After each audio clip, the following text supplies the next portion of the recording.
Last సెషన్లో చాలా problems చేసాం. అయితే ఆ ప్రాబ్లమ్స్ చేసేటప్పుడు మనకు కొన్నిసార్లు లెఫ్ట్ ఎక్స్లు వచ్చినాయి, రైట్లు ఎక్స్లు వచ్చినాయి. గుర్తుందా? అవునా? ఇటువైపు అటువైపు ఈక్వల్ చేసాం. కొన్ని ఏజ్ ప్రాబ్లమ్స్ చేసేటప్పుడు కానీ, ఇంకపోతే అమౌంట్ గురించి కానీ ఇలాంటప్పుడు అవన్నీ అప్పుడు ఎక్స్లు అన్నీ ఒక దగ్గరికి తీసుకొచ్చాయి. అయితే ఇవి ఎలా తీసుకొని రావాలి, ఎట్లా చేయాలి అనే దాని మీద ఇప్పుడు నేను మీకు చెప్తాను. మొత్తము కూడాను అసలు చాలా ఈజీగా ఉంటుంది. ఎంత ఈజీ అంటే రెండు వైపులా ఎల్హెచ్ఎస్ అండ్ ఆర్హెచ్ఎస్. ఎల్హెచ్ఎస్ వైపు కూడా ఒక వేరియబుల్ ఉంటుంది, ఆర్హెచ్ఎస్ వైపు కూడా ఒక వేరియబుల్ ఉంటుంది. అప్పుడు ఈ వేరియబుల్స్ అన్ని ఒక దగ్గర, కాన్స్టెంట్స్ అన్ని ఒక దగ్గరికి ఎలా తెచ్చుకొని సాల్వ్ చేయాలి అనేది ఇప్పుడు సెషన్లో చెప్తా. ఓకేనా? రైట్. మరి పోయిన సెషన్లో చెప్పాను కదా, దాని గురించి ఒక 2 క్వశ్చన్స్ అడగనా నేను నిన్ను? ఓకేనా? కాంప్లిమెంటరీ యాంగిల్స్ అంటే ఏంటి? కాంప్లిమెంటరీ అంటే 90 డిగ్రీస్ ఉంటుంది. ఏమన్నా 2 యాంగిల్స్ యాడ్ చేస్తే sum of 2 angles is 90 degrees అని చెప్పు నాన్న. చెప్పు మళ్ళీ. Sum of 2 angles is equal to 90 degrees. Then it is called complementary. అలానే సప్లిమెంటరీ అంటే ఏంటి?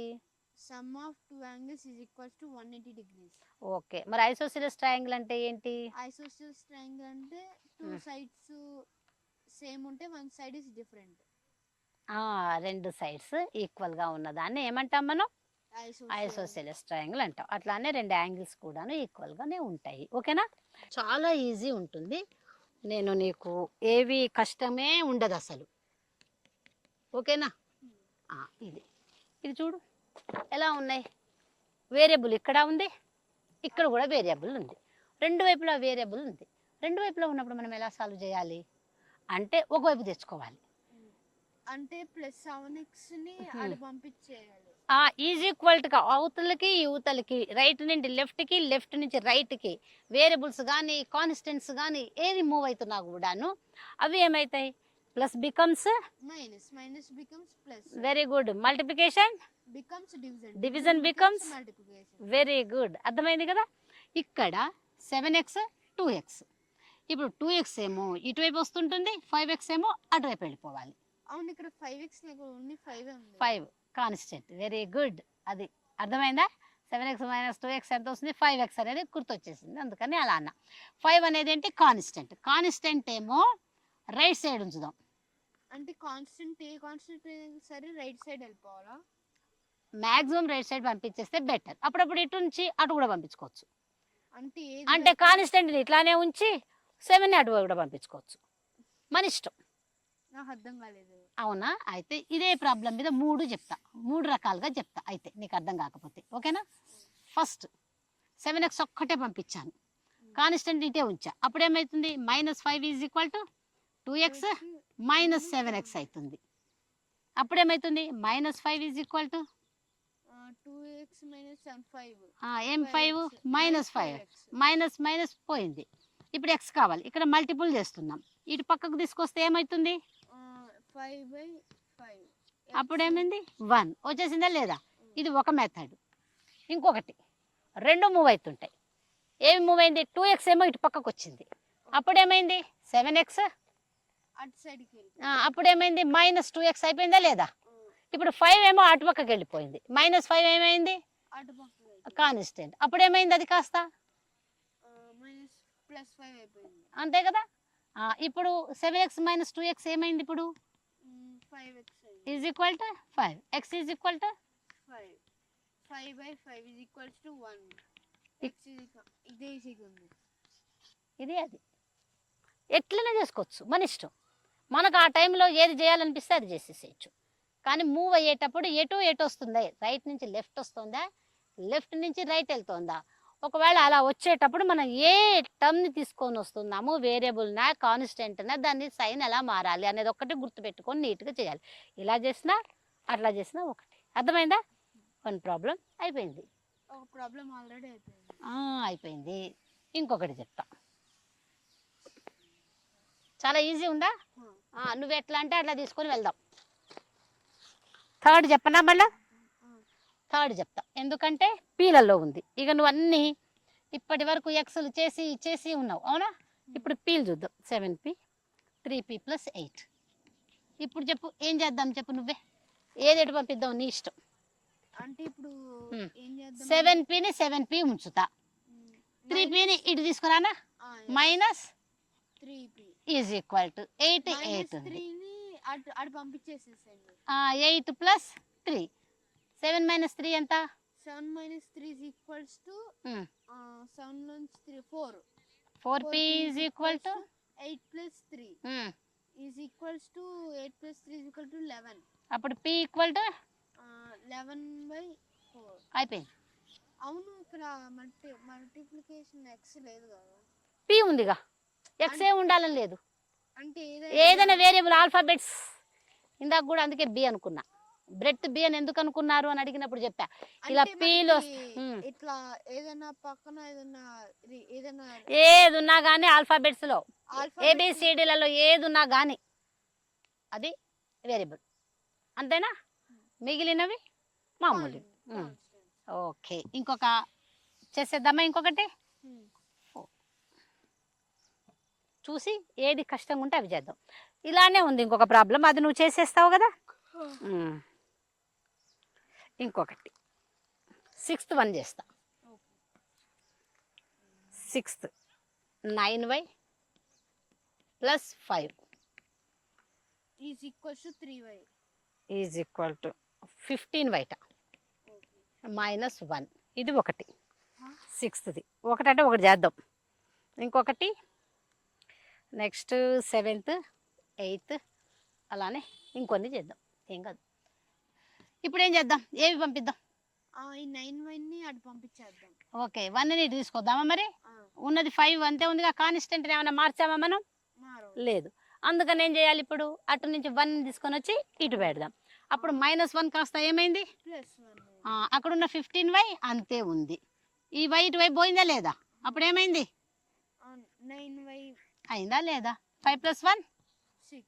15 నుంచి 9 పోతే ఎంత? అవును, +5 అటు పంపిస్తే -5 అవుతుంది కదా. ఏది అటువైపు పంపిలేగా మరి 5ని ఎక్కడ అటు పంపించానా? ఇది ఎట్టుంది, LHS ఉందిగా, ఇక్కడ ఎక్కడుంది, లెఫ్ట్ సైడే ఉందిగా, ఇది లెఫ్ట్ సైడే ఉంది. మనము 5 అటేం పంపించలేదు, అవునా? పంపించవచ్చు, అది ఒకటి చెప్పమంటే చెప్తాం మళ్ళీ. అది కూడా ఇందాక చేసాం చూడు, అవటు అలా అన్నమాట. ఇప్పుడు 5 + 1 6. 15 - 9 15 - 9 is equals to 15 - 9 is equals to 6. 6 కదా, 6y. మనకు కావాల్సింది y. ఇది ఇటు వస్తే ఏమవుతుంది, 6/6 is equals to y 1. y is equal to 1. అయిపోయింది. ఎంత ఈజీ ఉంది. ఇంకొక ప్రాబ్లం చేద్దాం. ఇంకొకటేనా? 2 3 చేస్తా. ఎస్, 8th ప్రాబ్లం చేద్దాం, కాస్త మంచిగా ఉంది. 3 × అట t - 3 is equal to 5 × 2t - 1. ఇది బాగుంది, ఓకేనా? అంటే ఇప్పుడు ఆన్సర్ ఏంటంటే 3 × t is equals to 3t రాసుకోవాలి. 3 × t 3t, ఇంకా 3 × 3 9 -9. Very good. is equals to 5 × 2t 10t. తర్వాత 5 × 1 5 -5. ఇప్పుడు ఏం చేయాలి, ఇప్పుడు దీన్ని ఏం చేయాలంటే ఇప్పుడు 3t ని పంపించేద్దాం. 3tని పంపించేద్దాం. 5ని ఇటు తీసుకొచ్చేద్దామా? -9 అంతే ఉంది కదా. 5 ఇటు వచ్చేసరికి ఏమైంది, ఈ +5 అవుతుంది. Very good. 10t 10t minus 3t ఎంత? -9 + 5. ఏం చేయాలి, మైనస్ ఇంటూ ప్లస్ మైనస్ కాబట్టి మైనస్ ఇంటూ అనొద్దు, నువ్వు డిఫరెంట్ సైన్స్ ఉన్నాయి కాబట్టి సబ్ట్రాక్ట్ చేయాలి.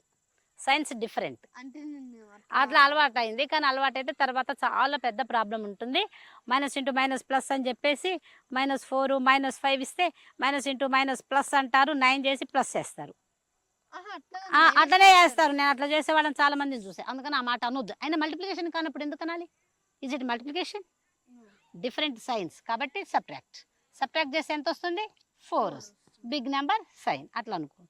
ఇదే అంతే. 10t అది చూస్తుంటేనే నీకు తెలుస్తుంది, డిఫరెంట్ సైన్స్ సబ్ట్రాక్షన్. t = ఏమవుతుంది అప్పుడు, t = 7/4 -4/, అంటే 7/4 అన్నా తీసుకోవచ్చా? కాదు, ఎట్లా అవుతుంది, 7/4 ఈజ్ నాట్ ఈక్వల్ టు 4/7. చాలా డిఫరెంట్ ఉంటుంది రెండిటికి. ఎందుకని అట్లా? 7ని 4 తోటి చేసామనుకో ఎట్లా వస్తుంది, 3.0, అవునా? 5 వచ్చేస్తుంది.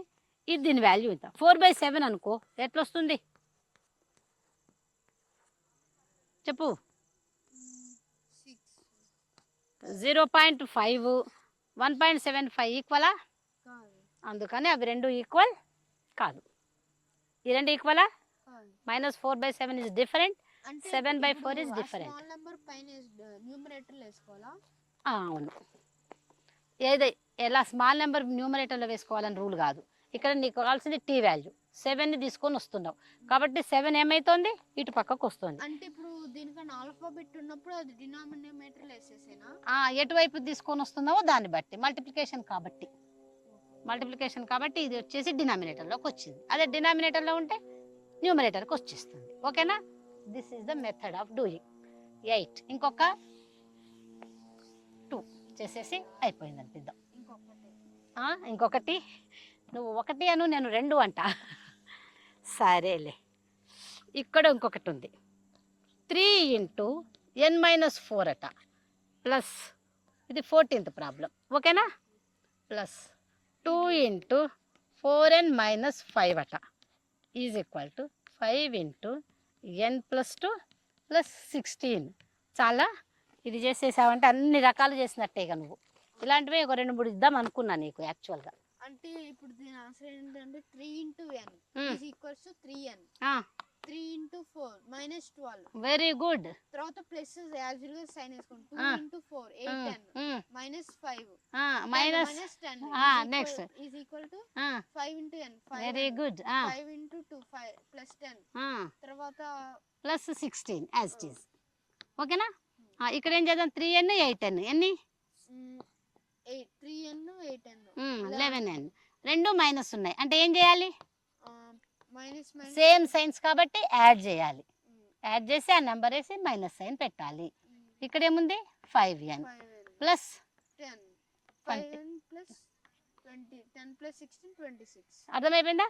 ఇప్పుడు ఏం చేద్దాం, ఇప్పుడు 5n ని ఇటు తీసుకొద్దాం. -5n is equals to 26. ఏం చేయాలి, ప్లస్ మైనసా? ప్లస్ చేయాలి. Very good. Plus 26 plus 22. Very good. 11n minus 5n అంటే ఎంతంటే 11 నుంచి 5 తీస్తే is equals to 6. 6n 48. 6n is equal to 48. n is equal to 48/6n. 6 8 40. n is equals to 8. అర్థమైందా? ఈ type ఎన్ని ప్రాబ్లమ్స్ ఇచ్చినా చేయగలవు కదా. ఇలా 1 2 3 4 చాలా ఉంటాయి. అలాంటివన్నీ కూడాను చేయగలం. అవునా? ఓకే, అయిపోయింది. ఓకేనా? ఇప్పుడు నీకు ఇందులో ఏమైనా డౌట్లు ఉన్నాయా? ఇందాక ఒకటి అడిగావు కదా, డినామినేటర్ న్యూమరేటర్ అని ఏంటి చెప్పు. అంటే ఇప్పుడు నాకు డౌట్, స్మాల్ డౌట్. అదేంటంటే ఇక్కడ ఒకసారి ఇక్కడ 7n ఉంది, సరే ఇక్కడ 6 ఉంది, ఈజ్ ఈక్వల్ టు ఇక్కడ 7n ఉంది. ఎందుకని ఇట్లా ఈ 6/7n అని రాసుకోవచ్చు, ఇట్లా 7n/6 అని రాసుకోవచ్చు. n ఎక్కడ ఉంది? 7 దగ్గర ఉంది. మరి n కదా మనకు కావాల్సింది. పక్కన దేని పక్కన 7 మనకొద్దు. n పక్కన ఏముంది? n పక్కన 7 ఉంది. మనకు కావాల్సింది n పక్కన ఉన్న 7 మనకు అవసరం లే. దేన్ని పంపిస్తున్నాం? 6ని పంపిస్తున్నామా 7నా? మరి దాన్ని పంపించేటప్పుడు ఇలా ఎలా రాస్తావు? 6ని పంపించేది 7ని. అందుకని 7 బయటకు వచ్చేసి ఇక్కడికి వచ్చేసి బై అయిపోయింది. అర్థమైందా? మనం దేన్ని పంపిస్తున్నామో దాని మీద అటెన్షన్ ఉండాలి. అది మల్టిప్లికేషన్ చేస్తున్నామా, డివిజన్ చేస్తున్నామా, దాంతో ఏం చేస్తున్నామా. ఇప్పుడు అర్థమైందా ఇది? Okay, very good. మంచి క్వశ్చన్ అడిగావు. చాలా మందికి వచ్చే డౌట్ అదే. అర్థమైందా? నేను ఇంకేమన్నా రైట్, నేను కొన్ని క్వశ్చన్స్ అడుగుతాను, చెప్తావా? ఇప్పటి వరకు మనం నేర్చుకున్నాం కదా, ఈ లెసన్ పేరేంటి? Linear equations in one variable. Very good. Linear equations in one variable. ఇందులో మనకు ఎన్ని ప్రాబ్లమ్స్ చేసాం కదా, అన్నీ అర్థమైపోయినాయి కదా. ఏజ్ ప్రాబ్లమ్స్ కానీ ఇవి కానీ ఇంకా చాలా వస్తాయి మనకి. ఓకే, ఇంకొకటి అడుగుతాను, చెప్పు. స్టాండర్డ్ ఫామ్ ఏంటి? స్టాండర్డ్ ఫామ్ అంటే లీనియర్ ఈక్వేషన్ స్టాండర్డ్ ఫామ్ ఏంటి? లీనియర్ ఈక్వేషన్స్ లో a ఇంటూ ఎక్స్ ఏఎక్స్ అనాలి, ఇంటూ అనక్కల. Ax plus b is equals to 0. Very good. Ax plus b is equal to 0 అని స్టాండర్డ్ ఫామ్ అంటాం. మళ్ళీ ఇక్కడ ఇంకొకటి చెప్పాలి, a is not equal to 0 అని కూడా చెప్పాలి నాన్న. ఎందుకంటే ఏ 0 అయితే అది లీనియర్ ఈక్వేషన్ కాదు. ఓకేనా? నెక్స్ట్ సెషన్లో మనం ఇంకొన్ని ప్రాబ్లమ్స్ డిస్కస్ చేద్దాం.